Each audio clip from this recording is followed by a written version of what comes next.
Assalamualaikum warahmatullahi wabarakatuh. Sebelum kita mulai mohon dibantu subscribe YouTube ini ya. Insya Allah surga imbalannya kepada kalian, amin ya robbal alamin. Terima kasih. Bersiaplah memperdalam pemahaman tentang kebijaksanaan Islam, di mana kita akan menjelajahi kekayaan ajaran Islam untuk mengungkap kebenaran abadi dan prinsip-prinsip panduan untuk menjalani kehidupan yang bermakna. Jangan sedih, Allah Subhanahu wa Ta'ala bersamamu. Setiap yang menyebabkan kesedihan pasti memiliki obatnya masing-masing. Adapun dalam rangkuman kajian, jangan sedih, Allah Subhanahu wa Ta'ala bersamamu, yang disampaikan oleh Ustazah Halimah Alaidrus ini, kita akan mempelajari 4 penyebab kesedihan beserta obatnya. Kesedihan adalah perasaan yang tidak menyenangkan dalam hati yang disebabkan oleh berbagai faktor. Beberapa penyebab kesedihan umumnya meliputi rasa kecewa karena sesuatu yang tidak kita inginkan, harapan yang tidak terpenuhi, ditinggalkan oleh orang yang kita cintai, atau bahkan kesedihan yang datang tiba-tiba tanpa sebab yang jelas. Namun, apa penyebab sesungguhnya dari kesedihan ini? Setiap yang menyebabkan kesedihan pasti memiliki obatnya masing-masing. Adapun dalam rangkuman kajian, jangan sedih, Allah Subhanahu wa Ta'ala bersamamu, yang disampaikan oleh Ustazah Halimah Alaidrus ini, kita akan mempelajari 4 penyebab kesedihan beserta obatnya. 1. Sedih karena dosa. Dosa yang secara sadar ataupun tidak adalah tetap perbuatan yang melanggar perintah Allah Subhanahu wa Ta'ala. Ketika hati kita dipenuhi dosa, hati menjadi sempit dan mudah kecewa, bahkan terhadap hal-hal yang seharusnya tidak membuat kita sedih. Bahkan dosa yang kecil sekalipun dapat membuat hidup kita menjadi tidak menyenangkan.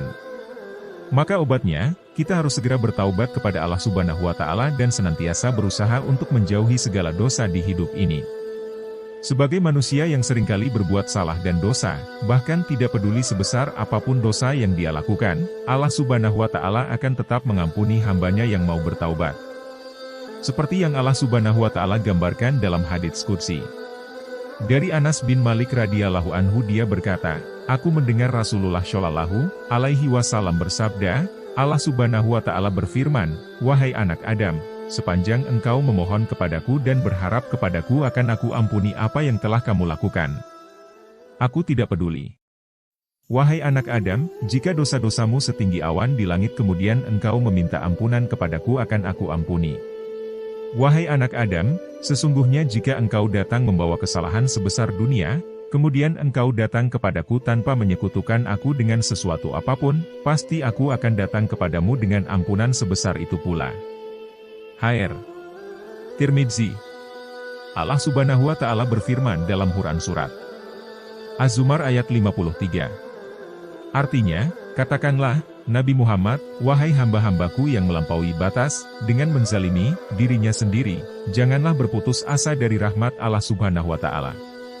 Sesungguhnya Allah Subhanahu wa Ta'ala mengampuni dosa semuanya. Sesungguhnya dialah yang maha pengampun lagi maha penyayang. Qiyas Az-Zumar, 39:53.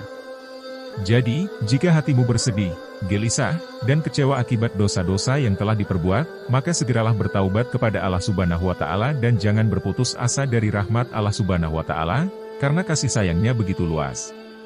Allah Subhanahu wa Ta'ala akan selalu siap menerima taubat jika kita bertaubat dengan penuh keikhlasan. Kemudian, jadilah kita seseorang yang menjauhi dosa-dosa dan berusahalah untuk selalu mendekatkan diri kepada Allah Subhanahu wa Ta'ala. Karena dosa hanya akan memperburuk kondisi hati, meningkatkan kesedihan, kekecewaan, dan gelisah dalam hidup. 2. Kesedihan karena tidak melibatkan Allah Subhanahu wa Ta'ala dalam kehidupan sehari-hari.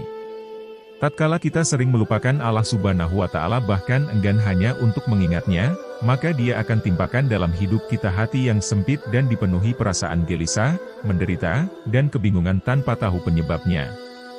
Itulah balasan bagi orang yang berpaling dari mengingat Allah Subhanahu wa Ta'ala, sebagaimana firman-Nya dalam Quran Surat Taha ayat 124. Artinya, siapa yang berpaling dari peringatanku, maka sesungguhnya baginya kehidupan yang sempit. Kami akan mengumpulkannya pada hari kiamat dalam keadaan buta. Qiyas Haha, 20:124.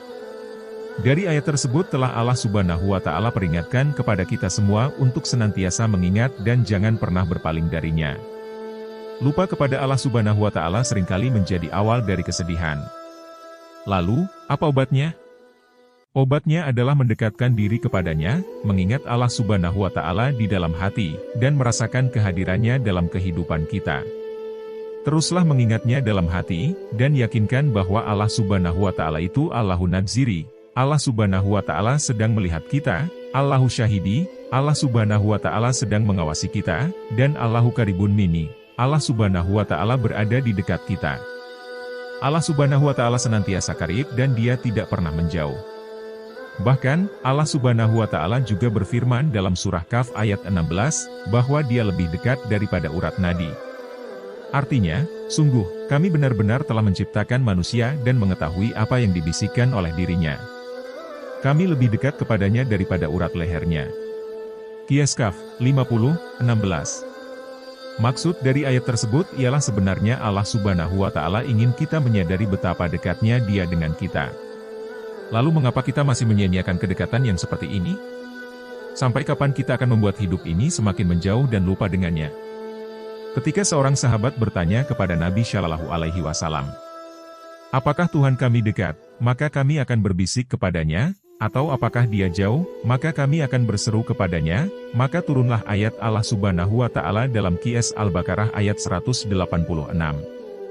Artinya, apabila hamba-hambaku bertanya kepadamu, Nabi Muhammad, tentang aku, sesungguhnya aku dekat. Aku mengabulkan permohonan orang yang berdoa apabila dia berdoa kepadaku. Maka, hendaklah mereka memenuhi perintahku dan beriman kepadaku agar mereka selalu berada dalam kebenaran. Qiyas Al-Baqarah 2:186. Jadi, ketika ingin hidup tidak lagi diiringi banyak kesedihan, maka mulailah dengan mengingat Allah Subhanahu wa Ta'ala di setiap keadaan. 3. Kesedihan karena prasangka tentang hidup yang tidak ideal. Kita merasa bahwa hidup ini tidak menyenangkan dan keadaannya tidak bersahabat. Namun, perlu diingat bahwa hidup memang tidak pernah ideal bagi siapapun. Kita tidak boleh berharap bahwa segala sesuatunya selalu akan terjadi sesuai dengan keinginan. Sebagai contoh, Nabi Muhammad Shallallahu Alaihi Wasallam sebagai Nabi yang sempurna, beliau tidak mengalami kehidupan yang ideal dan hidupnya di dunia ini tidak sempurna. Bahkan beliau Shallallahu Alaihi Wasallam juga menghadapi banyak cobaan dan kesedihan dalam hidupnya. Ketika Nabi Muhammad Shallallahu Alaihi Wasallam dilahirkan, beliau tidak pernah mengenal ayahnya. Adapun saat berusia 6 tahun, ibunya meninggal dunia, dan 2 tahun kemudian, kakeknya juga meninggal. Beliau menikah dengan Sayyidah Khadijah seorang perempuan yang sangat dicintainya, namun Sayyidah Khadijah juga meninggal dunia. Nabi Muhammad Shallallahu Alaihi Wasallam memiliki 7 orang anak, namun pada saat beliau meninggal dunia di usia 63 tahun, hanya tersisa 1 orang putri yang masih hidup. Bahkan, beliau sendiri yang menguburkan satu persatu dari anak-anaknya. Beliau juga pernah diusir dari negerinya dan disakiti oleh orang-orang. Dalam hidupnya, beliau tidak mengalami kesempurnaan yang kita bayangkan. Jadi, jika hidupmu sedang dihadapkan dengan ujian-ujian dan hal-hal yang tidak menyenangkan, seperti dibenci atau disakiti orang lain, itu adalah hal wajar dalam kehidupan. Dunia ini adalah tempat sementara yang akan berakhir, sedangkan akhirat adalah tempat yang kekal. Di dunia ini, ada kesulitan, ada sakit, namun di akhirat tidak ada kesulitan. Oleh karena itu, setiap kali kita merasa sakit, sulit, atau hidup ini dirasa tidak ideal, ingatlah bahwa Allah Subhanahu wa Ta'ala memberikan ujian tersebut agar kita ingat surga dan merindukan akhirat. 4. Kesedihan karena emosi negatif di dalam diri. Ketika mengingat masa lalu, mungkin terdapat emosi-emosi buruk yang tidak terkeluarkan. Semua emosi negatif yang tidak tersalurkan tersebut menumpuk dan menjadi beban sehingga mudah terkeluarkan meski ketika kehidupan yang dijalani sedang baik-baik saja. Lantas, apa obatnya untuk mengatasi kesedihan itu? Obatnya adalah dengan membersihkan hati. Bagaimana caranya? Salah satunya adalah dengan menangis. Dalam Islam, Allah Subhanahu wa Ta'ala tidak melarang kita untuk menangis, bahkan kita dianjurkan untuk menangis banyak-banyak. Kenapa? Karena tangisan kita bisa menjadi ungkapan rindu kepada Allah Subhanahu wa Ta'ala. Ketika kita menangis dengan ikhlas, tangisan tersebut dapat membersihkan hati kita. Tangisan tersebut adalah bentuk taubat kepada Allah Subhanahu wa Ta'ala, ungkapan syukur kepadanya, serta sebagai wujud rindu kepada Nabi Muhammad Shallallahu Alaihi Wasallam. Allah Subhanahu wa Ta'ala mengizinkan kita menangis karena Dia mencintai kita. Tangisan tersebut adalah sarana untuk membersihkan hati dan menciptakan ruang di dalam hati kita agar Allah Subhanahu wa Ta'ala berkenan hadir di dalamnya. Oleh karena itu, perlu adanya upaya membersihkan hati dari emosi negatif tersebut. Bagaimana cara membersihkan hati? Salah satunya adalah dengan bersyalawat kepada Nabi Muhammad SAW. Sholawat dapat membuat hati lapang dan riang. Seseorang yang banyak bersyalawat akan diangkat gelisahnya dan semua beban hatinya akan diampuni. Oleh karena itu, sholawat kepada Nabi Muhammad SAW adalah salah satu obat untuk menghilangkan kesedihan dan beban hati. Semoga kita senantiasa mendapat petunjuk dari Allah Subhanahu wa Ta'ala dan terus memperkokoh iman kita. Jangan lupa untuk subscribe, like, dan memberikan komentar untuk terus mendukung saluran ini dalam menyebarkan kebaikan dan ilmu agama. Terima kasih atas partisipasinya dan sampai jumpa di video berikutnya.